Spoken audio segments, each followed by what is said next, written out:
Good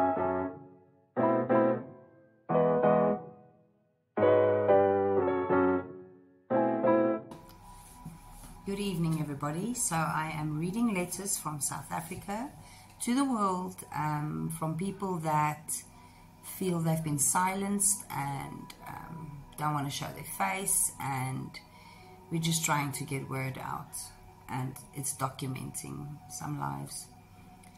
Hi Ananda, lees maar deur en gebruik wat jy nodig het. Ek verkies om anoniem te bly, want ek het al voorheen dreigemente gehad en sien nie meer kans daarvoor nie.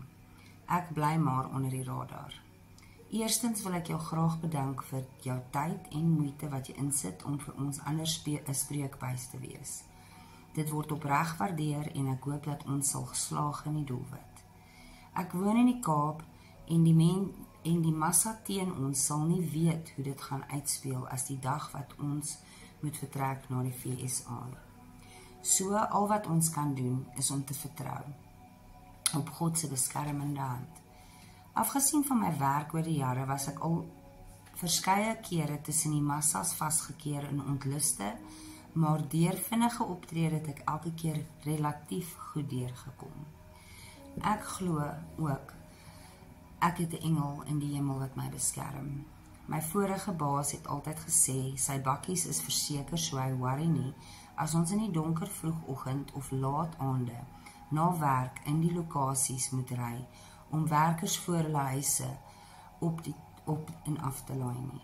Dit was nogals verpligtend, as jy 'n werkbakkie kry, so hulle het nie 'n saak met ons witmans, wat daar uitstaan soos 'n seer oog nie. In die VSA glo ek dat ons almal 'n geleentheid gaan hê om 'n nuwe begin te maak. Ek was net voor COVID in Fort Lauderdale, Florida vir 'n familietroue.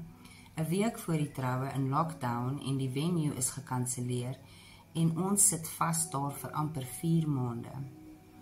Ek het toe besef dat Essa en Durko glad nie vir ons omgee nie.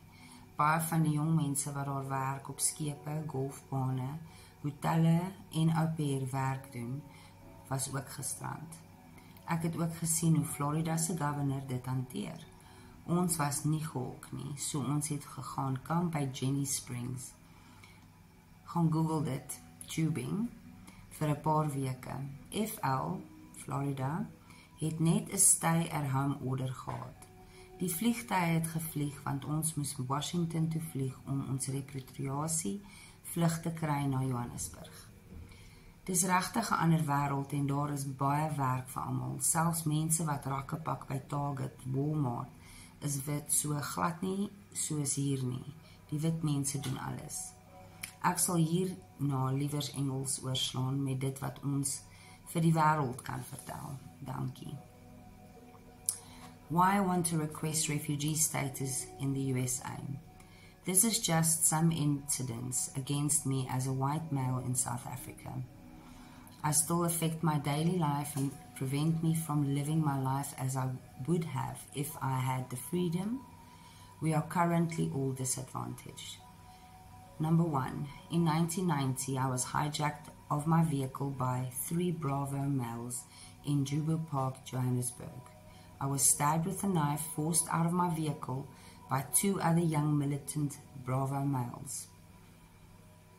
They were armed with handguns and knives. Fortunately, I survived, and they were caught a few days later on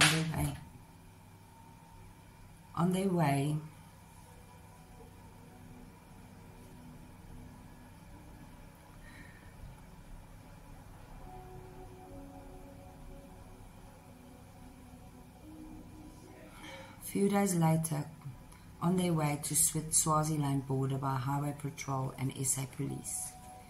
During a high-speed chase, the driver was shot by SAPS and they lost control of the vehicle. One of the knives found in the vehicle was tested positive with my bloodstain still on it. During the following 2 years in the court case, I had multiple death threats by the families. Number 2, in 1999, I had an attempt hit on my life on my way back home from work. Driving a Golf GTI at the time, I fortunately managed to get away and luckily survived. Number 3, 2005. The company I worked for went bankrupt.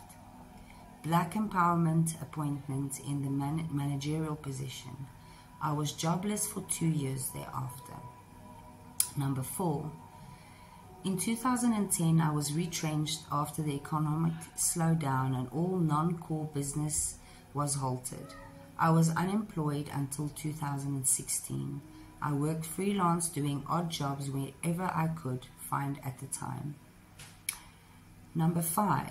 In 2021, after COVID, due to the severe contact cancellations and slowdown in the economic climate, I was retrenched once again in terms of Section 189 of Labour Relations of Act 1995, with the selection criteria based on last in, first out. At 58, fit and healthy white male with a vast experience and knowledge in the construction and telecoms industry, my working life is currently struggling, day-to-day earning if there's work available. Once again, I do freelance work at a daily rate. Till all after I started my career, after I started my career in the 90s, after I qualified, completing an unmatched by today's standards apprenticeship. With skills and experience, most of us have been pushed out under black economic empowerment, which sideline us from opportunities and financial welfare. To survive, we were forced to become entrepreneurs or to do something totally different to what we were trained to do. Today, most of us work for a fraction of the money wherever we find an employment opportunity just to make a living. In my mid-90s, it was already evident that we cannot apply for most promotional posts, as some were reserved for candidates on fast-track development skills programs, and we were pushed out of the system as we didn't qualify based on our skin color. I hope my story can tell the world what is going on in South Africa. We don't want to leave, but some of us had enough and we need a new beginning. Greetings.